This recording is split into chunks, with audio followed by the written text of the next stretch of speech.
Here are 10 things you should know before you buy an electric unicycle. Number 1, learning curve. When you purchase your first electric unicycle, there's a steep learning curve involved, as opposed to a one-wheel by Future Motion, which is a lot easier to step on and just ride if you're a snowboarder or you have experience doing those sort of things. Or an e-bike, or an electric skateboard, or an electric scooter. Those are all much easier things, as most of them have 2 wheels, and they're just a lot more intuitive. And an electric unicycle is like learning how to ride a bike for the first time in a long time. If you have ridden another electric personal transportation device before, you will have some of the sense of how it works and how the motor engages, but it's quite a bit different, so be warned that there is a steep learning curve here. Number 2, expense. A lot of people look at electric unicycles online and they go and they see one for $3,000. I'm in Canada, so they're quite expensive here, but $3,000, and they go, wow, I could get something way better than that, like an e-bike or an electric scooter with better range for $800. And in short, yes, you could, but you're getting a much smaller package with the same range. So here you can buy an M Super X for $2,700, where you could buy an e-bike for $2,000. Yeah, that's cheaper. Yeah, it's bigger. Yeah, it looks different. It looks like it's more powerful, but on an M Super X, it's a smaller package, but you've got almost 100 kilometers of range, and you can go 60 kilometers an hour.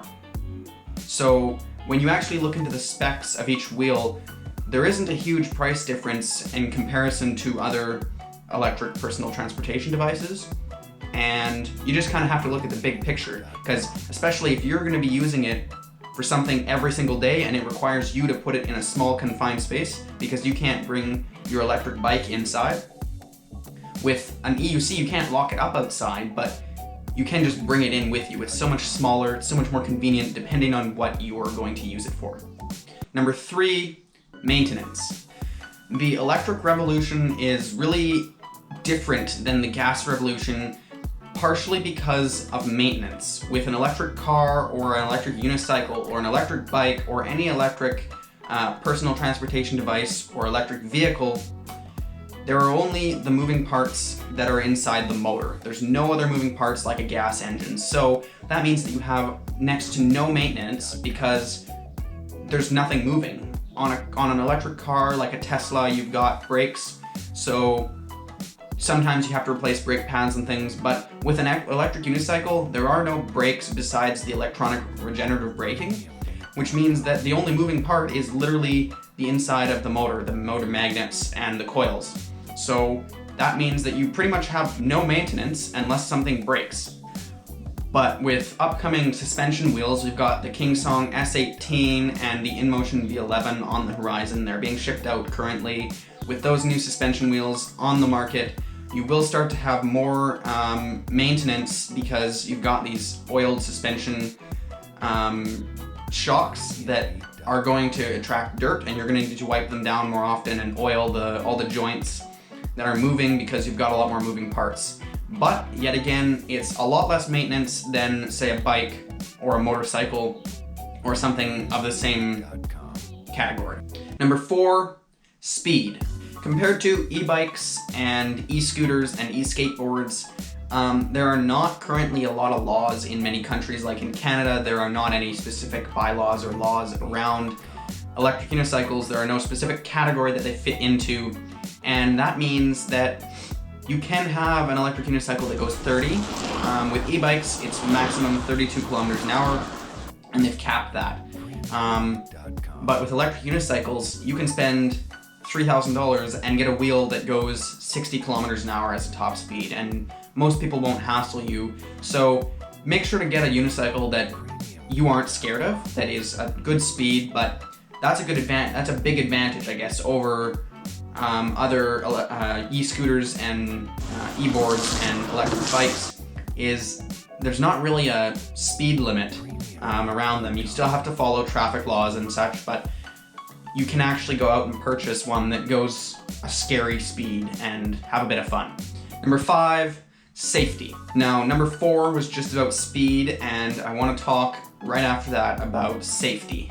Because with electric unicycles, it's a little bit different, or very different, I guess, than an electric bike or an electric scooter or something like that, because you're not tethered in any way, you have nothing to grab onto.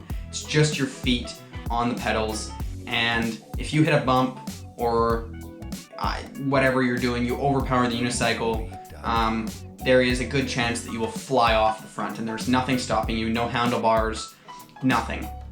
So I would recommend a good full face helmet, even if you're only going 30 kilometers an hour. I ride an InMotion V8, I wear a full face helmet, and I try to wear knee pads and elbow pads when I can, but I'd recommend all the gear that you can, because you want to save your skin and you want to save your brain, but at the very least, I would recommend getting a full face helmet. So that's something else that you may want to factor into the price. So if you're spending $3,000 on a unicycle, you want to factor in a good, solid helmet.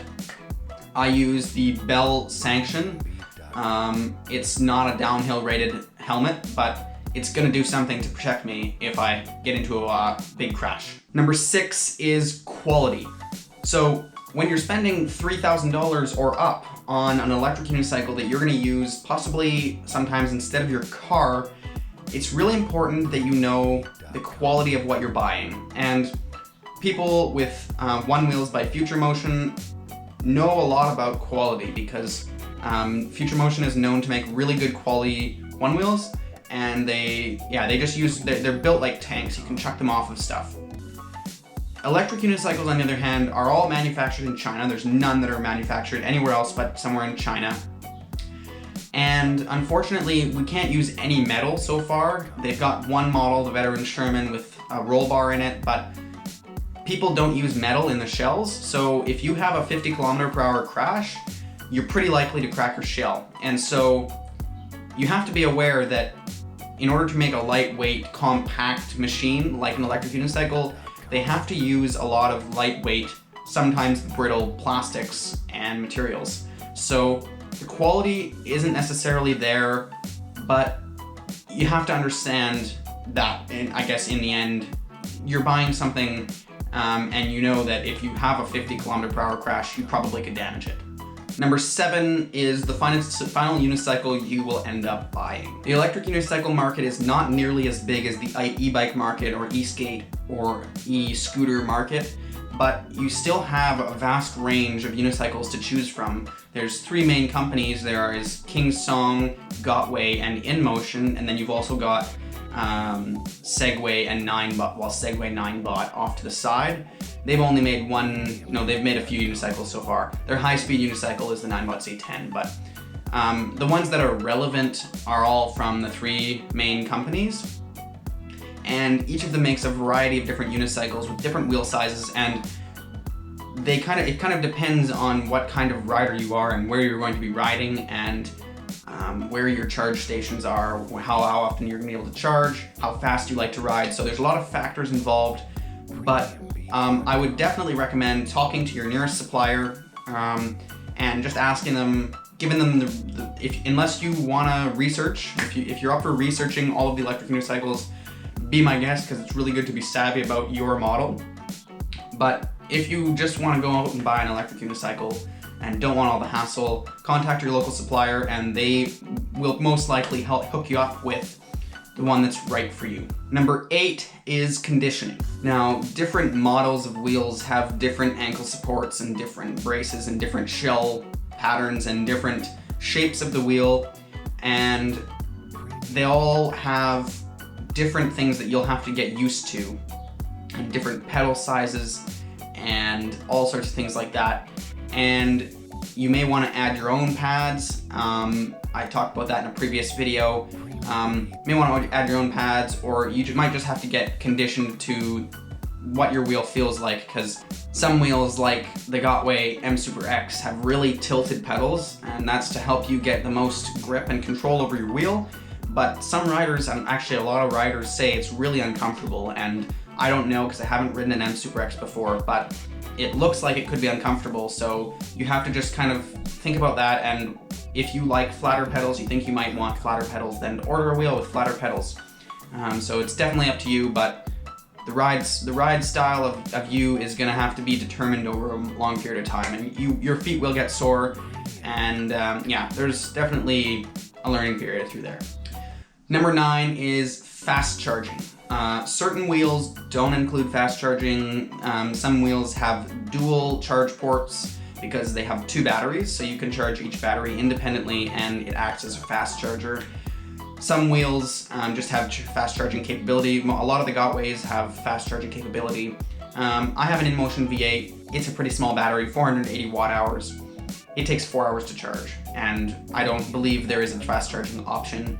So if you are looking into an electric unicycle and you need your wheel to be charged up for rides and different things like that, and you depend on a charge time, it might be important to look at different companies, because different companies do different things. InMotion doesn't do a lot of fast charging options, and you will most likely have to buy a third-party charger if you want a fast charger. So that's something else that you may want to consider buying at the same time as your wheel, and adding that on to the safety gear and the wheel as well. So you just want to factor in those costs as well and think about ordering other things. And last but not least, number 10 is have fun. Now that I've gone through all of the other things that you probably should know before you buy an electric unicycle, the last thing is just to have fun. I think there's enough safety and things like that involved. As soon as you're comfortable with the safety precautions you're taking, you're comfortable with your wheel, you love what you bought, you're satisfied, you know everything about it, the last thing is just to have fun, because electric unicycles are insanely fun to ride. They go really fast and they're really exhilarating, and you're balancing on one wheel. So I think that's pretty win-win in my situation. I think riding around on one wheel, you get lots of eyes, and that's part of the fun of it. Yeah, just enjoy yourself. All right, now we've come to the end of the video. Thank you guys so much for watching and making it to the end of the video. Honestly, I love your support on my YouTube channel. I'm just trying to grow my YouTube channel a little bit more, and yeah, so if you haven't already, please feel free to subscribe. It would really help me a great deal. And if you have any suggestions on something else that we should know before buying an electric unicycle, I can definitely make another video, but leave it in the comments below and I'll check them out. And yeah, hope you enjoyed. See you later.